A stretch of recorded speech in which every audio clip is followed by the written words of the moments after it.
Assalamualaikum warahmatullahi wabarakatuh. Perkenalkan, nama saya Ilham Abdiwardana. Di sini saya mendapatkan tugas mata kuliah bangunan tinggi oleh Bapak Nur Soleh STMT, yaitu mereview analisis keterlambatan proyek gedung bertingkat di Jakarta. Langsung saja.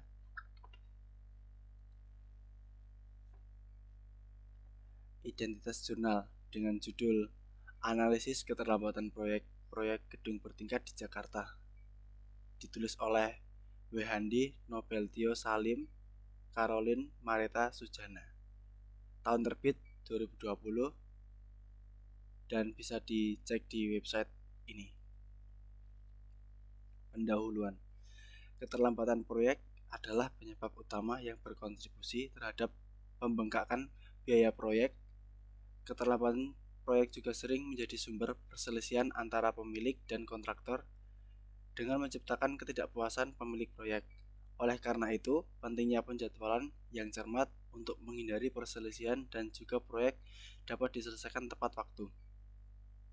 Mengingat betapa beragam dan kompleksnya proyek konstruksi, manajemen yang andal fungsi yang diperlukan, terutama kegiatan perencanaan, kegiatan pelaksanaan, dan pengendalian kegiatan. Suatu proyek dikategorikan berhasil jika sesuai dengan biaya atau anggaran, sesuai kualitas dan tepat sasaran atau waktu. Ketiga kendala tersebut merupakan ukuran keberhasilan suatu proyek konstruksi. Teori penyebab keterlambatan dan penelitian sebelumnya. Banyak hal yang menyebabkan keterlambatan dalam suatu proyek konstruksi, sebagaimana dirangkum dari penelitian sebelumnya. Yang pertama yaitu tenaga kerja.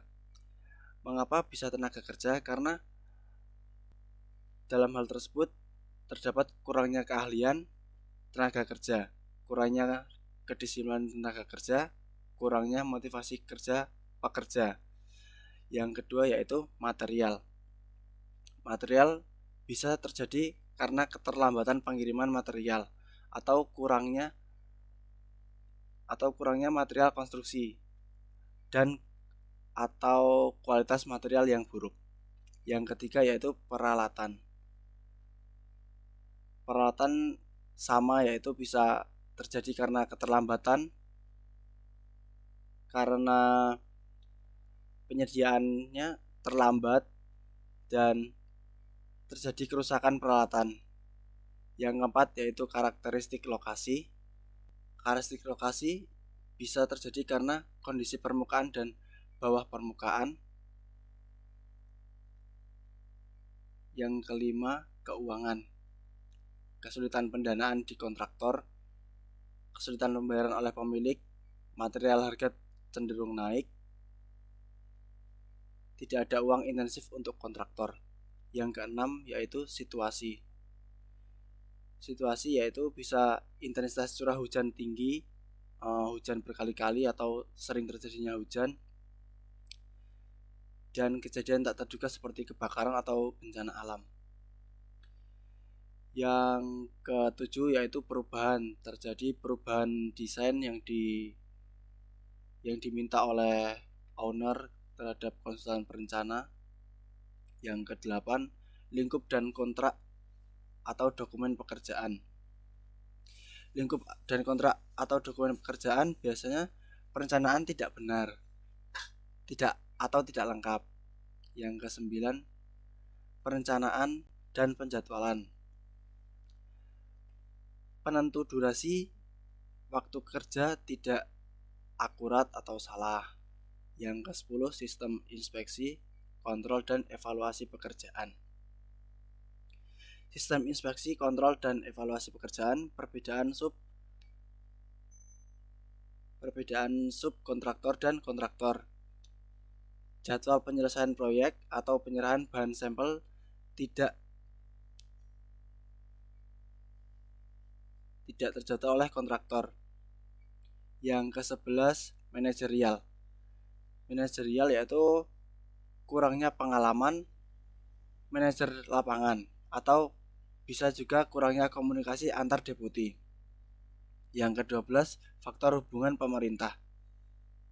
Faktor hubungan pemerintah memperoleh izin dari pemerintah atau kesusahannya yaitu berbelit-belit oleh birokrasi dalam operasi proyek. Selanjutnya yaitu berikut hasil penelitian yang dilakukan di berbagai negara. Penelitian yang dilakukan di India, Jeb dan Saharkar tahun 2017 menemukan bahwa faktor dominan yang mempengaruhi keterlambatan proyek adalah perubahan desain, metode keuangan, dan pembayaran yang salah, dan juga kompleksitas proyek. Hasilda et al. Tahun 2018 melakukan penelitian di Penang, Malaysia. Hasil mengungkapkan bahwa sebagian besar penyebab utama kelebihan waktu adalah karena perubahan desain, perencanaan yang tidak memadai, dan penjadwalan dan produktivitas tenaga kerja yang buruk. Bhatti tahun 2018 melakukan penelitian di Dubai dan menyimpulkan bahwa faktor dominan yang mempengaruhi keterlambatan proyek ada kesulitan bagi kontraktor untuk membiayai proyek, kurangnya koordinasi antar pemangku kepentingan, penjadwalan, dan perencanaan yang tidak tepat. AZA 2019 mengulas 10 besar penyebab keterlambatan parah di Amerika Serikat adalah ubah pesanan selama konstruksi oleh pemilik sebesar 77,33%, kondisi cuaca buruk sebesar 77,14%, kesalahan dalam dokumen desain dan gambar sebesar 76%. Yang selanjutnya yaitu metode penelitian. Penelitian dilakukan dengan survei menggunakan kuesioner dan disebarkan secara random sampling. Kuesioner awalnya terdiri dari 12 variabel utama: tenaga kerja, bahan, peralatan, tempat karakteristik, keuangan, variabel situasi, perubahan, ruang lingkup, dan dokumen kontrak atau pekerjaan, perencanaan dan penjadwalan, manajerial, hubungan pemerintah, sistem inspeksi, kontrol, dan pekerjaan evaluasi. Ke-12 variabel tersebut terdiri dari berbagai faktor yang telah dijelaskan dalam literatur bagian ulasan di atas. Setelah dilakukan uji reliabilitas dan validitas dengan uji Cronbach alpha, semua faktor reliable tetapi 13 faktor tidak valid dan dihapus karena berdasarkan nilai korelasi total item yang dikoreksi, terlihat bahwa nilai koefisiennya kurang dari 0,3. Analisis faktor digunakan untuk mereduksi faktor-faktor yang ada menjadi faktor yang paling dominan, mempengaruhi keterlambatan dalam proyek gedung bertingkat. Selanjutnya, faktor-faktor dominan tersebut dikelompokkan ke dalam variabel-variabel. Faktor yang berada dalam satu variabel baru memiliki nilai korelasi yang besar dengan variabel baru tersebut. Beberapa analisis regresi digunakan untuk mengetahui variabel mana yang mempengaruhi biaya proyek. Selanjutnya, data dan analisis. Setelah angket lolos uji validitas dan reliabilitas, angket tersebut disalurkan ke proyek gedung bertingkat di Jabodetabek yang mengalami keterlambatan. Pembelajaran dilakukan dengan survei menggunakan kuesioner dan disebarkan secara random sampling. Dari 19 proyek yang berpartisipasi, sebanyak 16 kuesioner dinyatakan layak untuk dianalisis datanya. 3 kuesioner lainnya berasal dari proyek yang tidak tertunda. Responden adalah kontraktor, tim proyek yang terdiri manajer bagian teknik, QC, dan QA. Analisis faktor dilakukan dengan menggunakan SPSS versi 25. Dari analisis faktor tersebut akan sesuai jika nilai KMO yang didapat lebih dari 0,5. Nilai KMO sebesar 0,691 menunjukkan bahwa faktor-faktor tersebut memenuhi syarat dan dapat digunakan untuk analisis faktor. Sianipar 2012. Analisis faktor dilakukan untuk mengurangi semua faktor penyebab keterlambatan proyek di atas menjadi faktor dominan. Kemudian kelompok faktor dominan menjadi beberapa variabel baru. Hasil analisis faktor dapat dilihat dari tabel 1 di bawah. Tabel dominan faktor. Dari analisis faktor, 10 faktor asli diekstraksi menjadi 2 faktor baru. Penentuan faktor baru didasarkan pada nilai sendiri. Hanya variabel dengan nilai sendiri awal lebih dari 1 dipertahankan. Variabel 1, XB1, perubahan ruang lingkup dan dokumen kerja memiliki nilai sendiri awal 5,802 dan variabel 2, XB2, perencanaan dan pengendalian yang lemah memiliki nilai sendiri awal 1,369. 10 dominan faktor dikelompokkan menjadi 2 variabel baru. Faktor-faktor yang termasuk dalam variabel yang sama memiliki nilai yang tinggi, nilai korelasi. Matriks komponen diputar lebih dari 0,6.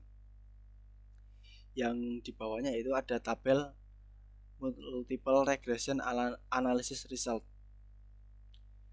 Yang terakhir yaitu kesimpulan. Faktor yang paling menonjol dalam keterlambatan proyek di Indonesia termasuk perubahan desain dan proyek yang lemah perencanaan dan pengendalian. Temuan ini tidak jauh berbeda dengan penelitian yang dilakukan 9 tahun lalu. Tidak ada upaya pembelajaran dan peningkatan yang dilakukan dalam proyek gedung bertingkat Indonesia. Perubahan desain ini memiliki efek langsung pada perubahan biaya proyek, pengembangan kemampuan tim kontraktor untuk berkoordinasi dan berkomunikasi dengan pihak lain terlibat dalam konstruksi. Demikian juga pengembangan kemampuan tim kontraktor untuk merencanakan dan mengatasi keterlambatan proyek pada proyek gedung bertingkat. Meningkatkan kemampuan kontraktor proyek, tim diperlukan untuk mendukung daya saing yang berkelanjutan di sektor konstruksi. Penelitian di masa depan dapat dilakukan dengan berbagai jenis proyek seperti perumahan, jalan, jembatan, dan kawasan industri. Penelitian juga dapat dilakukan untuk upaya yang diperlukan untuk meningkatkan sistem jika terjadi perubahan desain. Penelitian diperlukan untuk menanyakan apakah penggunaan manajemen konstruksi atau MK dapat membantu kontraktor dalam mempercepat pengambilan keputusan oleh pemilik mengenai perubahan desain. Terima kasih. Sekian review jurnal yang bisa saya sampaikan, kurang lebihnya mohon maaf. Wassalamualaikum warahmatullahi wabarakatuh.